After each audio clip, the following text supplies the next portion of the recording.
Ֆլեշմոբ են սկսել ինչ-որ սրտիկների, չգիտեմ ինչերի, ասենք առողջապահության փոխնախարար, առողջապահության ոլորտը քանդվում է, քաղցկեղով հիվանդները բողոքում են, որ իբր պետ պատվեր է,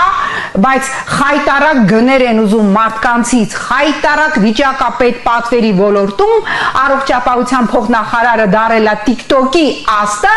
եւ ամբողջ օրը սրտիկներ ու պաչիկներ աղարկում, ողբամ ես ձեզ, վաղը այդ ամեն մի սրտիկի համար դուք պատասխան եք տալու եւ ամեն մի պաչիկի համար եւ այն բարդակի համար, որ տիրում առողջապահական համակարգում բազմաթիվ ոլորտներում, չեմ խոսում պետպատվերի ոլորտում, մի հատ տեսեք թե քաղցկեղով հիվանդներից, որ իբր պետությունը պիտի ֆինանսավորի